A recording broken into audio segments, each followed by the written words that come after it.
and I've called them tricks. But really, it's simply, let's say, information about understanding how our mind works when it comes to being more interested in someone, thinking more about someone, becoming attached, and assigning value. It's about this. It's about using this to our advantage, meaning you can't scratch where there is nothing. But it is true that even though you can't scratch where there is nothing, meaning there has to be an attraction, something, there has to be something to pull from.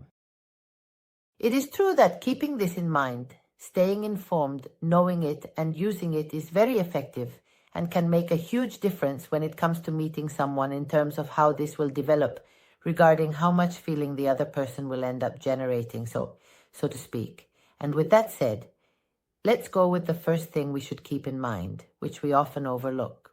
One of the things that most make a person start to develop a stronger feeling, or rather, this arises because it will make the person want to be in our company much more and reflect much more and think much more about the time they have spent with us.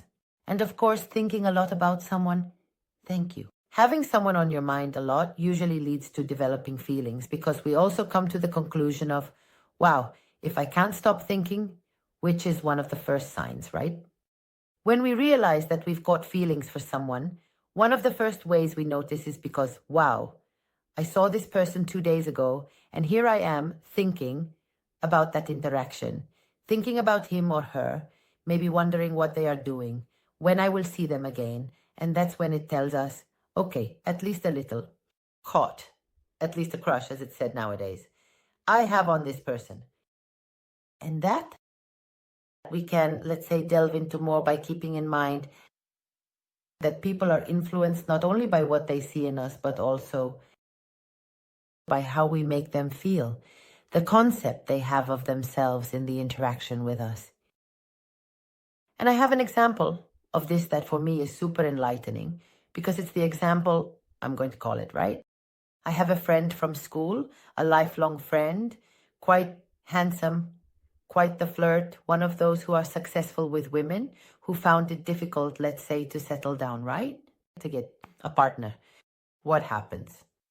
He was or is, because he was and is, a person who, to be honest, and I don't think he'll see this video, but if he does, sorry, because he'll know who I'm talking about, he isn't funny. That is to say, he's a person who, trying to be funny, really, well, there are people who are very funny, and he is not. He wasn't funny. What happens? Because he was attractive, he was obviously used to girls or women throughout his life laughing at his jokes, but in a fake way. That is to say, to ingratiate themselves with him, meaning forcing that laughter, forcing that, I'm having fun with you. And when finally, at one of those gatherings where everyone gets together, he showed up with a girlfriend. Within minutes, well, within seconds, as soon as he made the first joke. And that girl genuinely laughed from the heart. That is to say, she wasn't faking it. For her, he was truly funny because it was a loud, sincere laugh, right?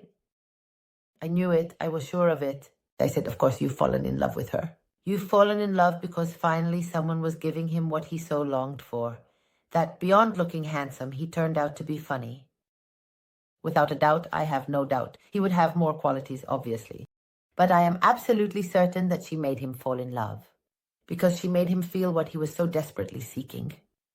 Obviously, here everyone is looking for different things, right? But in general, keep in mind to listen. Because one of the things also, why do people who are more reserved, who are quieter, often have so much success? Well, yes, on one hand, it might be that thing you've heard many times about mystery.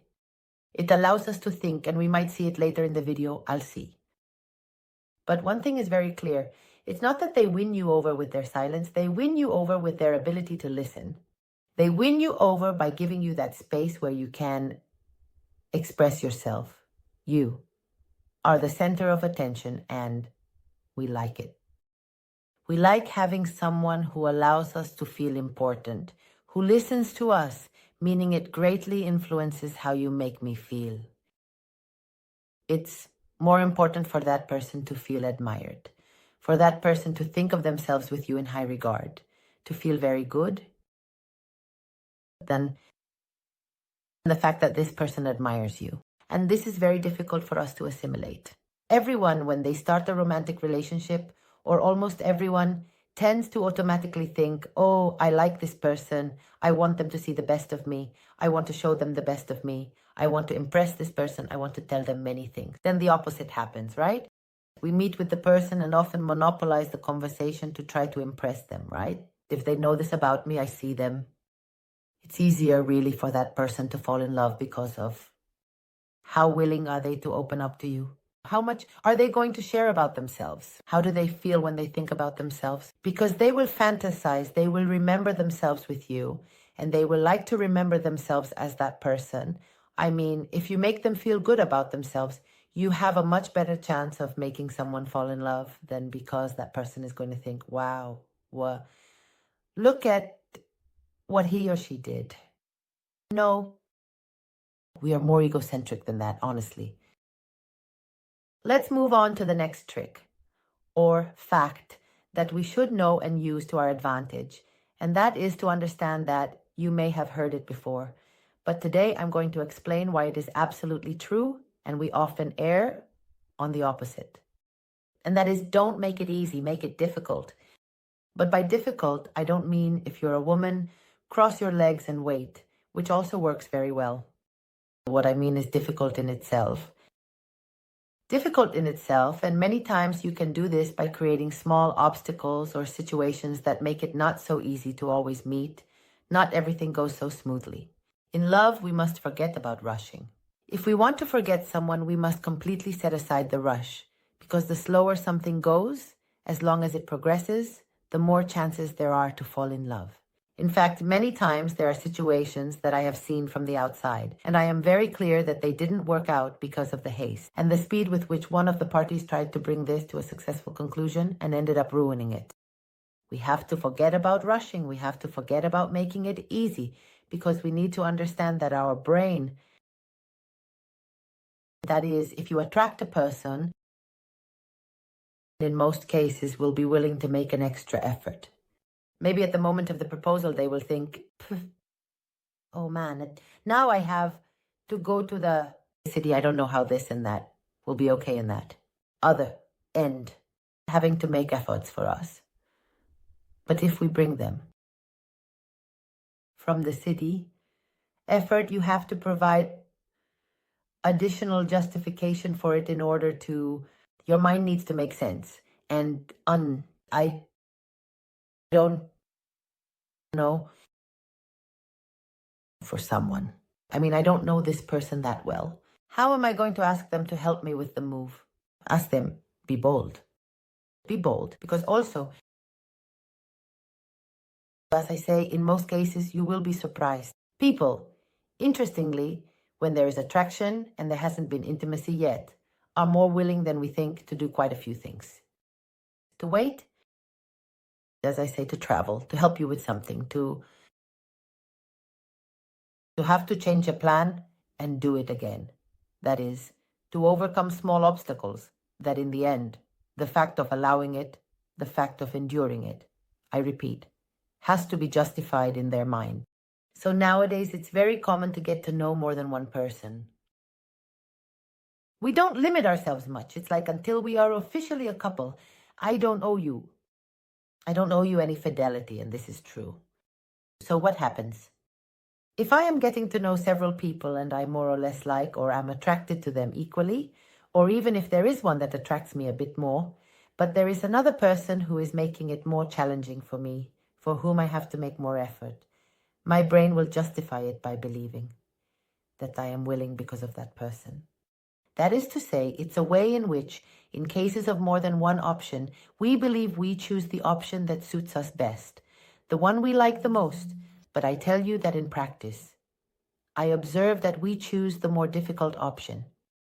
That's how it is. But not because we like the difficult, but because we have to justify that effort. So that's why I truly invite you to change your mindset, because sometimes we believe it's the other way around. It's like, since there is equal competition, I don't want to make it complicated, because if I put up a barrier, they'll go to the competition and whoever makes it easier will win them over. But we don't operate like that. So truly set aside your fear of what that person might be doing and understand that it benefits you, especially when there are more options, to be the complicated option. The next piece of information we need to keep in mind, and which we often fall short on, is when we really like someone. What happens? That we have it clear. And when I have it clear, what I want is to offer certainty to the other person. Because I feel that by offering certainty, everything is done. I have it clear. I convey it to you. You will have it clear. And that's the thing. What happens? That the other person doesn't always have the certainty at the same time as we do. So certainty at a very early stage of getting to know each other can greatly reduce attraction. Why? Because while I am not sure if you are sure, and this sounds a bit like a tongue twister, but it is like that, I make my own guesses. My guess is also about myself, about whether you will like me, right? And it worries me. If I like you, I am concerned about you liking me. But the moment I already know that you are really into me, that no longer worries me. And then what starts to worry me? If you convince me. That is to say, I stop questioning anything about myself and only question this situation in terms of whether you are enough for me. So of course, we often tend, without realizing it, to let this lead us to somewhat underestimate the other, to become more arrogant, right? I feel like the part that has... Well, yes, in the end, it's true. I am the part that has the power of choice in this situation, right? So I feel like that I am the one deciding whether I want to, whether I don't want to, and sometimes we become a bit silly. What happens? That the other person, upon perceiving our reluctance but feeling that they are about to achieve it, will make a great effort. And their overexertion we are going to see as desperate. Oh, look at this person. Not only were they sure, but they are here going all out. Oh, it doesn't motivate me. I like much more Pepito or Julita, the one who is making it difficult for me because of what we saw before. Because the degree of difficulty and effort I justify, right? For this person that I am willing to make, well, it must be that I like them a lot. On the other hand, the one who does everything for me, I like less. I mean, notice to what extent that doesn't interest you. So even if you are very clear about someone, stop offering, never offer certainty from minute zero. Allow a bit of that time where things are up in the air, where the other person has to be doubting, discovering what they want from us.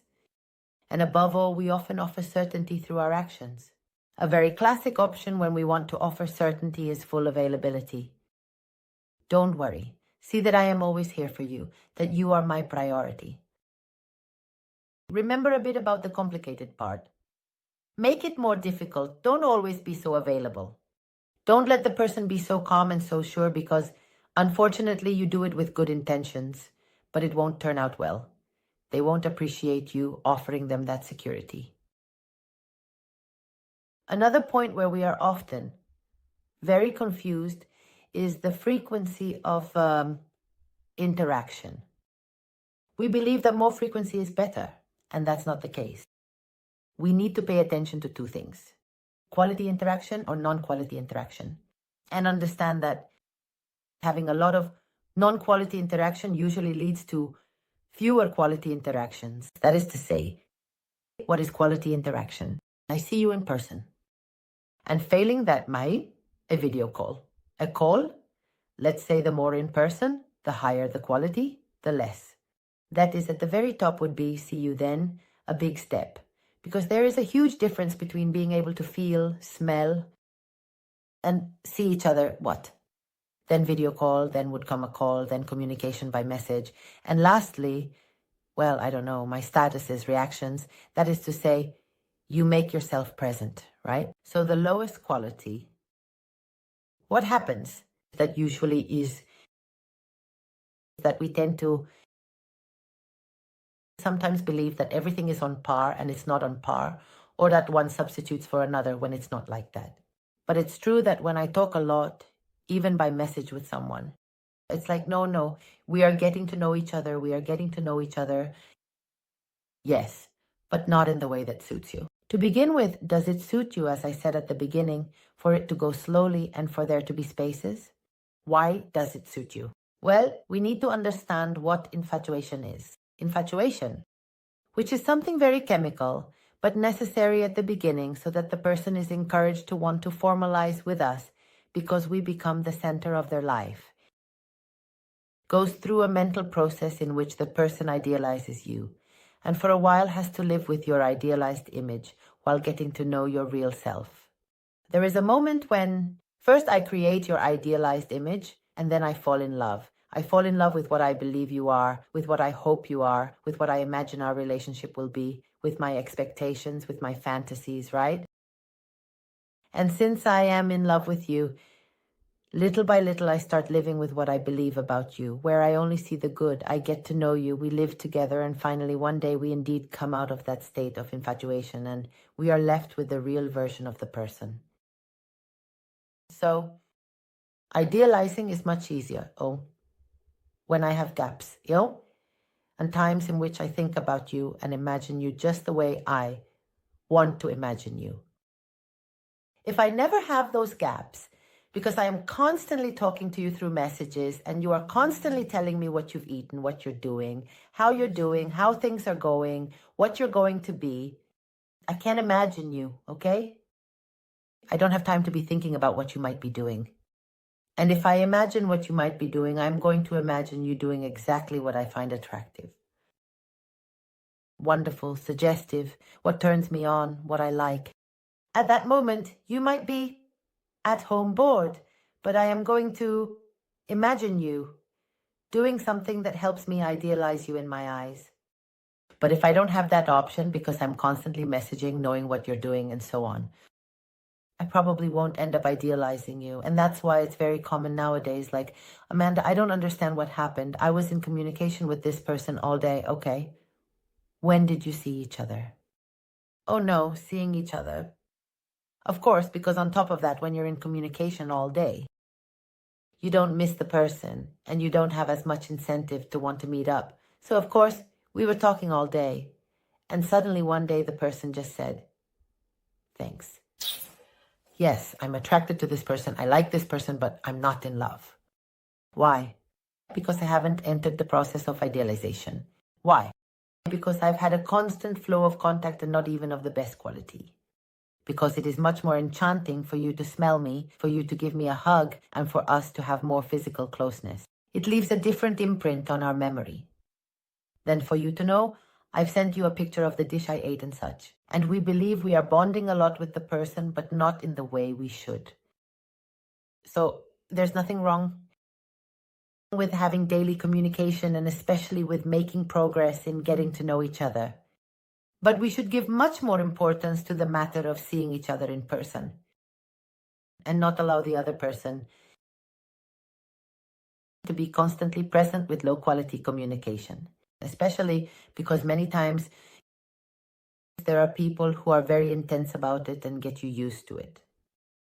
And depending on your attachment style, your personality type, especially if you are at a moment where, to be clear, you feel a bit lacking in affection, you feel a bit neglected. Perhaps in your recent relationships with people or connections with people, they haven't given you much attention and suddenly someone comes along and you feel this as very strong attention towards you, like a great concern and affection towards you, you can get very attached. And when the other person suddenly one day says that something is missing, I'm not falling in love, I move on, this new person, and does. Because for that person, it's the same pattern. You end up feeling terrible. So you need to be clear. Thank you. What is your mental framework? And what you allow us to say, if you want to write to me 24 hours, no, I manage this. We can communicate daily as long as there is also a plan to meet. You show me that you have time for us to see each other, which doesn't have to be very frequent at the beginning, I repeat. I know this can sometimes be a bit confusing. Amanda, on one hand, you tell me to make it complicated. On the other hand, you say it's better to meet. It's not that complicated. That is to say, yes, don't make it easy to arrange the date. It's not when it's convenient for that person, at the time they want, and where they want. Try to make it a bit more in your favor, on the day that suits you and when it's convenient for you. And this person will be more incentivized if up to that point their access to you is not unlimited, but rather limited. And you can reduce this by giving more space in your responses. Because if you respond immediately, bam, bam, bam, give that gap, give that space, don't reveal everything about yourself. And above all, don't give details about what you're doing all the time. Allow this person to imagine you so they can idealize you in their mind. And here, believe me, the famous less is more is true. And this is why. Because of the space we allow for the person to idealize us. If you knew for your peace of mind when it comes to pacing the interaction. How many people have I met who are in love with minimal, laughable interaction, barely knowing anything about the person? It's just that often this works in your favor. The less I know, the more I have to imagine, right? And the more I will imagine it the way I want. So yes, I have often encountered many more people who have fallen in love from having just a minimal interaction. What cases have I come across? I mean, that I have come across where we barely see each other, but we have a lot of interaction. There are some, I'm not going to say there aren't, and in the end, well, there's the affection that grows, you can get used to it and so on. But no, there are many, many more, the balance is much more, where in the end the person has fallen precisely because you're not always available, because of that lack of information and having the space to imagine you as they wish, as they would like you to be and how they believe you are. Really, yes. Well, I think with this more or less understanding all this, accepting that we are like this, not questioning, because many times it amuses me. You argue with me as if I made the rules, right? You question me. But it shouldn't be like this, Amanda. One shouldn't play games. One should come forward and be able to show what they feel and be like that. And the other person should appreciate it, and certainty should be valued, and being straightforward should be valued. Okay. But does it happen to you too? I ask you because when we are the ones who have it clearer, we want everything to go smoothly and sincerely, but then it turns out that when you go over the list of people you have liked, been attracted to the most, suffered for the most, or fallen in love with before, all that discourse falls apart. I mean, it kind of sinks a little. That is to say, I'm not making this up, I'm not saying it's right. I'm explaining how we tend to function. And then you can decide if you want to use all this information to your advantage or not. That it is effective for a while. And also, I'll tell you from the start, you can't scratch where there isn't anything. This won't work for manipulating someone. I'm going to manipulate that person who hasn't noticed me and make them fall in love. Very well, you have to set it up. Normally, this serves to accentuate the potential feeling that exists. And obviously later on, even if we make the person fall in love, it will always come into play. We are compatible. That's where the true reality is seen. Truly, we are compatible because if we are not compatible, even if you make someone fall in love, you won't grow old next to that person. That's how it is. I mean, if what you're looking for is for there to be a reality, a fairness, sooner or later, obviously things are laid out on the table and seen. Well, I hope this video is useful to you, that you liked it. If so, and you're not yet subscribed to the channel, of course, I invite you to do so, to hit the bell, because I would love for us to see each other again very soon. And until then, I send you a big kiss.